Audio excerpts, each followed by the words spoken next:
Hello, everyone. I'm KL Mary, And I'm Soda. and we're part of the podcast team at SpaceTrio, which basically means we're people who love Star Trek and really, really love the Star Trek original series characters Kirk, Spock, and McCoy. Because this is our first podcast, we're going to keep discussions high level, but don't worry, as we continue to produce podcasts, we're going to cover a gamut of interesting topics over the coming months. So, that said, what do you say, Soda? Do we just jump right in? I think so. Do you want to introduce yourself first? Okay, I'll go first. So, I'm Kale Mary, as I said. I have been part of the Star Trek fandom for about 8 years now. I originally came into the fandom by watching the Star Trek 2009 film, which I will just call The Spark, uh, because after that, I immediately wanted to know more about Star Trek itself, and so I went back and watched the original series, which is what I'm going to call the hook, because watching the original series through the first season is what made me appreciate Kirk, Spock, and McCoy. At that point, I finished the series, I finished all the original series movies that came after that, and then I kind of went on a dive into the internet to find out everything I could about these three men and what it was that made them work so well together. So basically, that's me. I recorded an introductory podcast before this one, which is a little more colorful and gives a better idea of why I started SpaceTrio in the first place. That said, Soda, do you want to introduce yourself? Okay, hello. I'm Soda. I came into this fandom about 2 years ago. The first episode I watched, I was actually in university, and one of my professors showed an episode in class. And when I was planning to watch the original series anyway at some point, but after I watched this episode, I realized I have to watch it immediately. And I started watching it since then. And I fell in love with all the campiness and the 60ness and everything about it. And I especially love the three main characters. And I wanted to find a community of people who love them as much as I do. And I found it. That's a really great story, Soda. Thank you. Hey, you're welcome. Well, I actually kind of want to ask you questions about it, but clearly I You can't. can, why not? Because it'll take more than 5 minutes. So, moving on, who are the triumvirate? I think that's a very interesting word because what it really means is a group of three individuals holding power. I think originally it was used for like three men who were in charge of a political regime or had some sort of powerful alliance, but it's used more in the general sense to describe Kirk, Spock, and McCoy because they are sort of three powers that run the ship. What do you think about that? Yeah, I think that's an accurate assessment. They are like the three heads of a hydra. That is a great analogy. I will tell you, I'm not really sure how the word triumvirate came to be associated with Kirk, Spock, McCoy outside of the fact that they are those three men in power. I suspect that it was probably a fan who started calling them that in kind of the way that the pairing names get popularized today, that it just became attached to how we think of Kirk, Spock, and McCoy. It's possible, but I don't think most people in fandom actually give much of a thought for the origin of the word, or that they care very much. It's very obvious when you watch the show that they are the three people that usually get a say in the decisions. Kirk being the captain, obviously, but Spock and McCoy usually get a say, and he always consults them. So it fits. It's actually, that's a very good point. When we get to the next section and talk about Roddenberry's Triad. I think we'll get into some detail about why it is that Kirk listens to both Spock and McCoy in his decision making, and therefore it seems like they are united, the three who basically decide how to run the ship. Mm-hmm.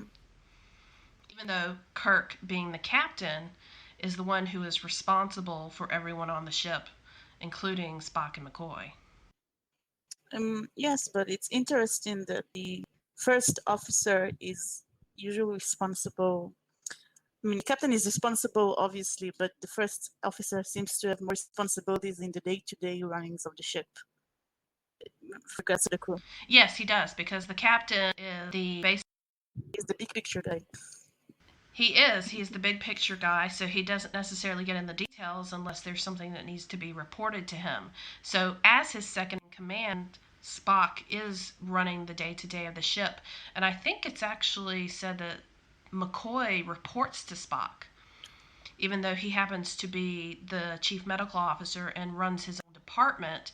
Life Sciences comes under sciences as a whole, and just for the fact that McCoy is a lieutenant commander, he is basically Spock is his senior, and in some fashion he is responsible for reporting. It's true, but it's also important to remember that McCoy, being the chief medical officer, in several episodes he knows that he has the power to actually tell the captain and the first officer what to do in case he rules them incompetent psychologically or medically.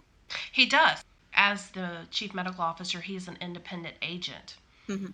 While Spock's is basically to see to the day-to-day running of the ship, McCoy is to oversee the welfare of every crewman on the ship, ironically including himself. And ironically including those that are above him. Yes. So if we really just kind of looked at each of Kirk, Spock, and McCoy at a high level, let's start with Kirk.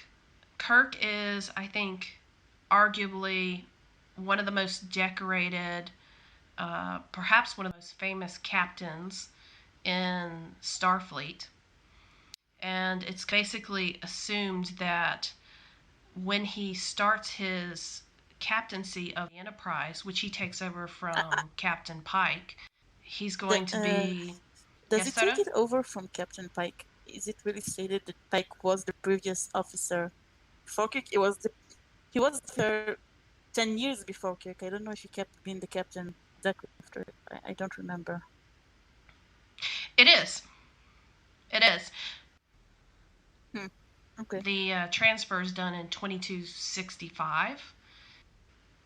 I think where I was going with that, Soda, is that Kirk is only 32 when he takes over the captaincy of the Enterprise. Yeah, the youngest captain in his time. That is correct. And Spock was actually a science officer on the Enterprise prior to Kirk taking captaincy. He had been with Captain Pike for about 11 years. And if you do the math, Spock is actually 35 when Kirk takes over the captaincy. Sure, he's older than Kirk, actually. And it's possible he's been serving. I don't think he's served longer than Kirk, however. I think Kirk got into the academy around 16 and Spock at 18 or 19. And yeah, that's correct. Spock he's older than Kirk, but he served for Kirk for a longer time. Yeah. And so if you look at it from that perspective, Spock is actually, it's his first gig as first officer. True. Under Kirk. Spock's background is the background we know most about, because he just took over the whole franchise. Spock, he was supposed to, get into this Vulcan Science Academy, and he decided, it was never explained in the original series why he decided not to go there. I think in the new movies he has some explanation, right? Yes. In the new movies, he was going to be one of the first members to join the Vulcan Science Academy, and he had always felt at odds with being only half Vulcan and different from his peers. And so when he was basically confronted with the choice of joining the academy, he decided that he couldn't work alongside the Vulcans who didn't really treat him as a full blooded Vulcan. My personal opinion about canon when it comes to new movies versus the old show and movies is when usually take the old movies because I saw them, the old movies and show because I saw them, take them as more canon for the universe, for the original universe. But if there are new movies that fits with the canon of the old movies, I take it as canon too. So that seems about right too. That he felt at odds. Interesting that you bring up the alternate reality, basically the alternate original series that was created by J.J. Abrams, because everything happens on an expedited timeline, if you will. So while Kirk, Spock, and McCoy are born at the same time, um, and I'd say some of them join Starfleet. Mainly, Spock joins Starfleet around the same time. Kirk and McCoy come into Starfleet a little later than in the original series, but they also, all three of them, become part of the Enterprise crew much earlier. So Hmm. I think it's 2258 as opposed to 2265 when they take their positions as captain, first officer, and chief medical officer of the Enterprise. So they're actually, I think Kirk is 25 when he is given the captaincy of the Enterprise. Spock is 28 and McCoy is 31. So Hmm. while their age differences are still the same between the three of them, the timeline is sped up. They're All younger. right. Yeah. So what do you think about Spock um, being a half human, half Vulcan? Uh, I don't think. I think the series dealt with it on very at length. It did it very thoroughly. Um, there's nothing I can say really that wasn't there already. It gives him inner conflict. He feels outside around both Vulcans and humans, and I think he's kind of mad at himself for feeling more at home among humans than among Vulcans, because he decided as a young kid to embrace Vulcan side more than his human side. And the human side just whips him and doesn't let him go. It does. That's very true. That's actually one of the underlying themes of the original series. I would say is that um, Spock, especially in the first season, presents himself as fully Vulcan, but the more he gets involved with the human crew, and especially Kirk, and sometimes McCoy, though McCoy later in I think the second and third seasons, you begin to see that he may not react as a traditional Vulcan would react. And it's funny because Spock became the codifier for what the traditional Vulcan is, because he was the first Vulcan on the show. Every other Vulcan took cues from him. That's correct. And So, Leonard Nimoy, who's playing Spock, was, in a sense, creating what a Vulcan would be as they were filming the original series. sure. Yeah, he created all the mannerisms, the behaviors. You can see because you can see them building over the episodes. But early Spock was more emotional than he is later on. Yes, that's true. They didn't precisely know how to present this quote Mm, alien, this non-human. And so I think especially in the pilot Cage, Spock's characterization is completely different than the way he gets presented in the later sure, he episodes even in the first smiles. season. Yes, it's very Yeah, strange. And he raises his voice, which we all come to know that Spock is a very even keel, collected, logical being. and keeping his voice at a certain level, outside of, say, raising his voice in alarm to catch someone's attention, Yeah, and is it's part of who he strange is. because parts of the pilot, parts of the cage were incorporated into canon. A lot of people consider the entire episode canon. Um, and it's strange to see how people in the fandom try to, make cohesive. Why does Spock act so human in those early years? Yeah, that's a good point. Okay. Um, let's just move on to McCoy really quick. So McCoy is um, his career starts outside of Starfleet. He is he's a surgeon, a physician, actually a psychologist, and a xenobiologist. Yeah, he's a doctor for everything.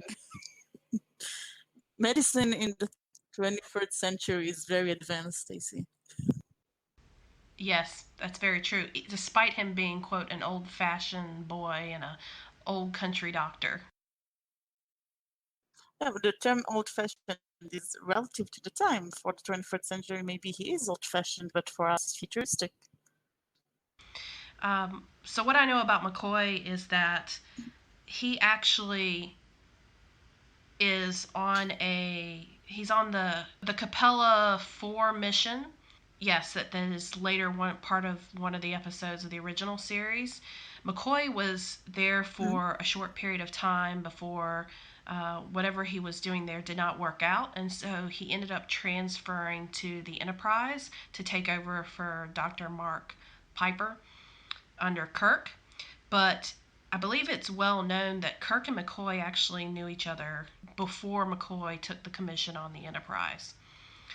And so when you see them, and even in some of the first episodes of the series, they act like friends, like old friends, because they are. Yeah.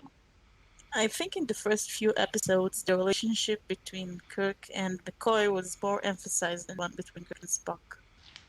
Yes, that's true. I've heard that if they had not had a character like Spock and written Spock such that he was going to be very much a part of how Kirk made his command decisions, that the show would have actually been more focused on the Kirk and McCoy friendship than the Kirk and Spock friendship.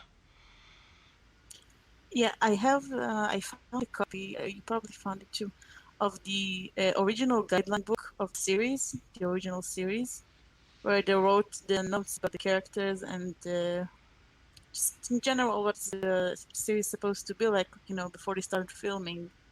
And the friendship between Kirk and Spock Kirk and McCoy is far more emphasized. You make a very good point, Soda, because this will take us into talking about Roddenberry's Triad. The fact that Kirk and McCoy, the emphasis was on their friendship.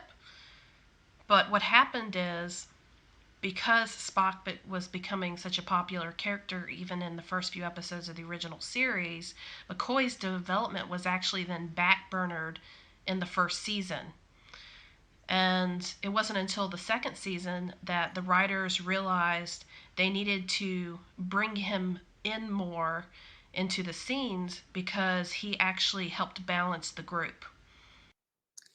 I don't know about that because, as I understood it, originally the concept was to have Kirk with a rotating, as a main character, with a rotating cast of secondary characters.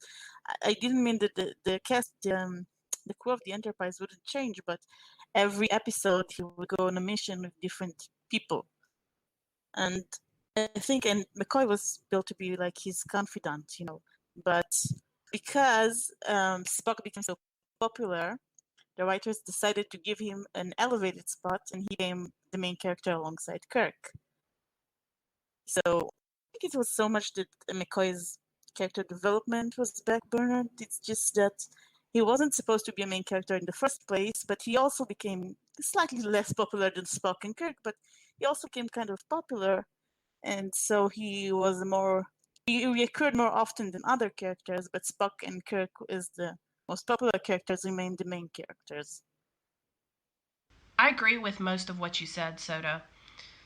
What I've read is that the writers in Roddenberry realized at the end of the first season that they needed to bring a more human level to not only balance the group but into the decision making with between um, basically Kirk's decision making. And so they started to bring McCoy more into the plot, if you will. And so suddenly you had Kirk, Spock, and McCoy more frequently presented in the missions in the second season and third season than before.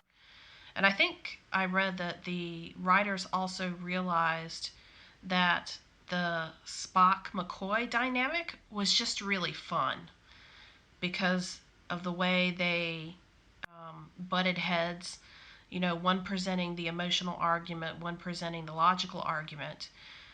It also had something to do with the fact that the three actors, Shatner, Nimoy, and Kelly, had pretty good chemistry together. Can I read you a quote from Roddenberry? Roddenberry's Triad, when he was writing the scripts for the episodes and just overall planning, you know, how these different members of the Enterprise crew were going to interact, Kirk, Spock, and McCoy were written to be basically components of like his own creative worldview, which is why they're separated into Spock representing the more objective, logical point of view, McCoy representing the more emotional, passionate point of view, and then you have Kirk, who is intuitive and sort of the driving force that combines the other two.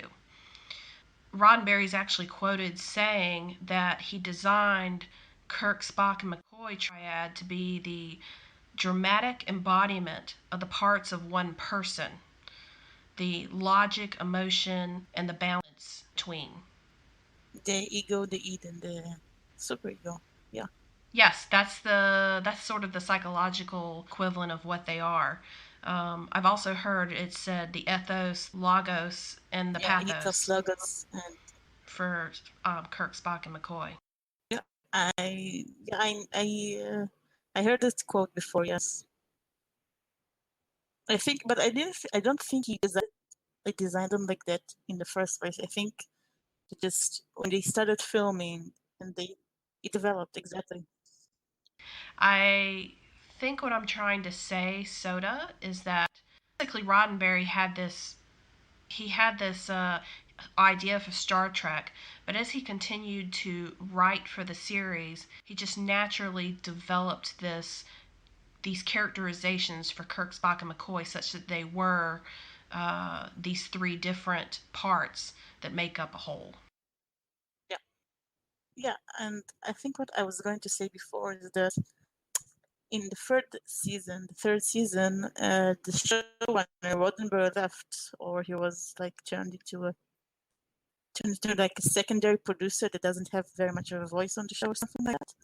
And you can kind of see the characters went through some sort of flanderization, you know, like their most famous qualities were emphasized. And I think that Spock, because it was so popular, the show basically, the new showrunner wanted to bring in more rating because the show was about to be canceled and they need more ratings. So because Spock was so popular, he was given the basically the limelight. And McCoy basically turned into a little bit of a joke, I think, in many episodes. Like he was angry for no reason. He just started fights with Spock because. So maybe they tried to bring him forward, but they didn't do it very well in the third season. No, they didn't. That's true. I actually think the Spock and McCoy dynamic was much better in the second season. It was clear that the writers had more fun with them in that season than they did. And well, the third season just kind of fell apart anyway. They were good episodes. There were some exceptions, like the empath, but Yeah, mostly the third season, I think, it became a little bit of a caricature. Well, at one point they knew they were not going to continue the series. Well, yeah, but yeah. That and that they were actually on the path to have the series canceled. So, yeah, I agree. So, Yeah, Soda, with all that we've been talking about, how Kirk, Spock, and McCoy are characterized, you have one who's more logical, one who's more emotional, and then you have Kirk who seems to strike the balance in between. I can tell you, Soda, that while when I first started watching the original series, I didn't ship Kirk, Spock, and McCoy right away. I was just really, I think I've used the word enamored before, and I think that is a good word for how I felt about these guys. They had something really unique in the way that they interacted. I'll say You that. agree? When I started watching the, as I said, I was planning on watching this before because the original Star Trek series is very famous. It's kind of one of those classic shows. If you like science fiction, you should probably watch this. And I also knew that, it was the grandmother, well, not the grandmother, maybe the mother of all fandoms, had the first big famous slash ship, which was Kirk and Spock, or Spirk, or whatever you want to call it. And I was fully expecting to see why people ship Spirk, but I started watching it, and while I did realize why people ship Spirk, I started wondering why they're ignoring McCoy because he's so vital to the dynamic. Like, I couldn't really see why it was Spirk that was so popular and McCoy was just thrown aside because he was so integral to both of these characters. Exactly. That's exactly how I feel. You put it very well. Um, I started watching the show and I thought, these guys work really well together.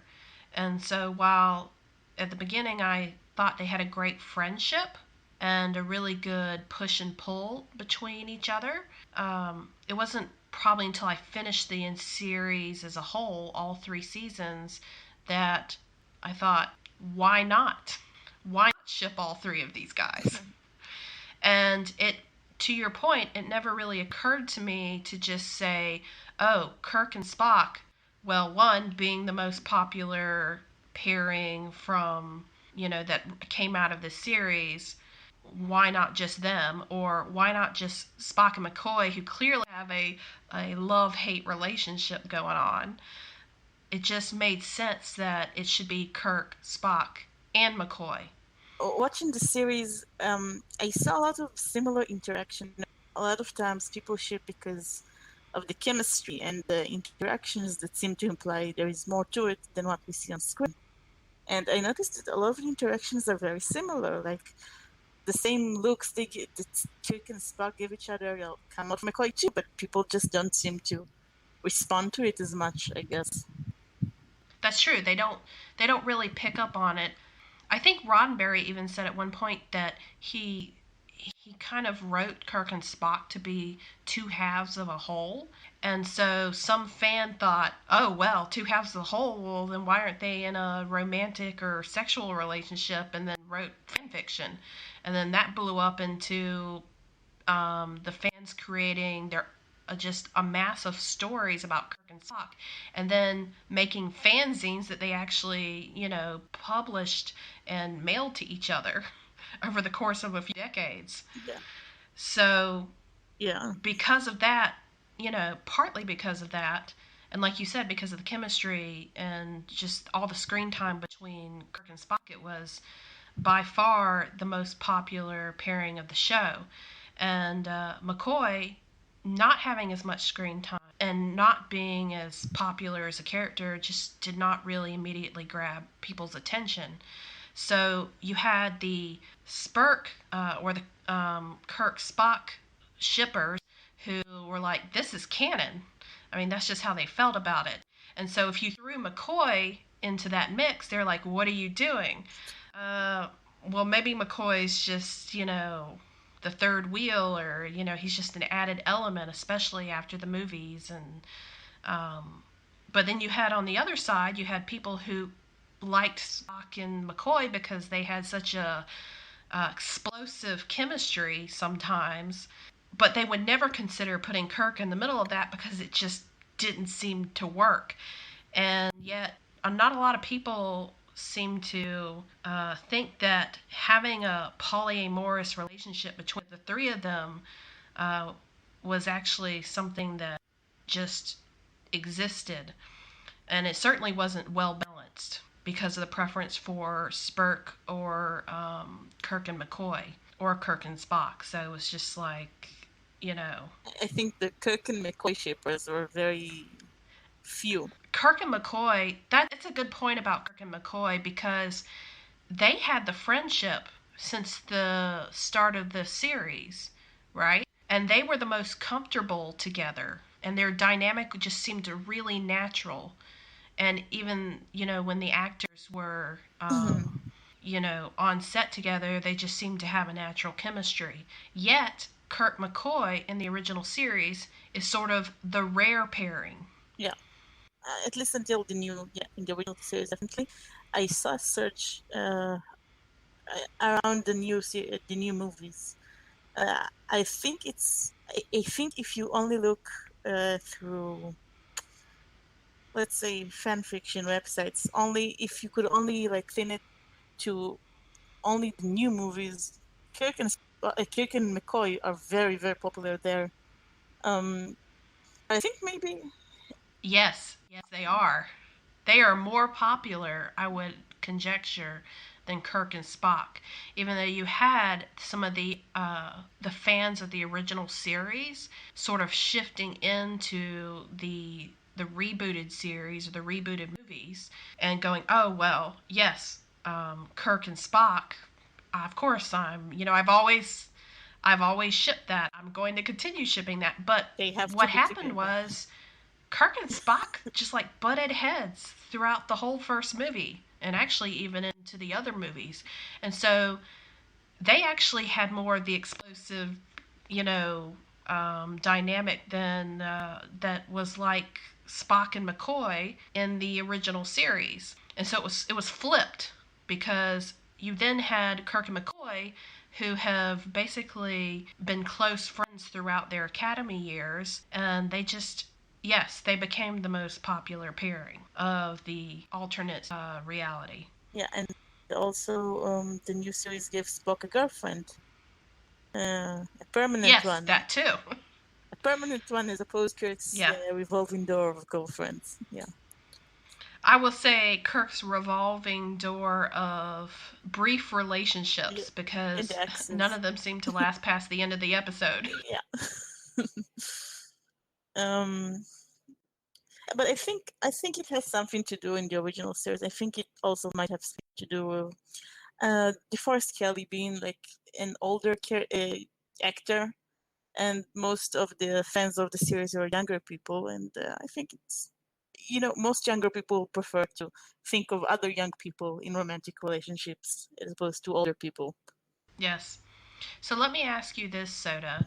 Knowing that McSpirk or Kirk, Spock, and McCoy was not that popular from the original series, and also knowing that there was not much dynamic between the three of them in the first and even the second alternate reality movies or the rebooted movies, how do you think McSpirk has become more popular since the rebooted movies aired? I think it has something to do with the way fandom is now. I think, well, I wasn't here around the 60s and 70s and 80s. And also was in fandom during the 90s and most of the early 2000s. But I think that back in the early 60s, I mean, not the early 60s, but in the 60s, the homosexuality was still controversial in society. So, people started ship. They weren't the first ship ever. I think there were stories about like people who shipped Sherlock Holmes and Watson back in the 19th century. but they didn't publish fanzines about this, obviously. But I think these days fandom is more open to all kinds of relationships and to older characters too. So I think that helped. Thanks, Soda. I believe that wraps up our podcast for today. Join us next time for our second episode, which will be about canon versus fanon. We'll explore character backstories, character traits, both for the original series and the rebooted movies, and which fanon seems more popular than canon.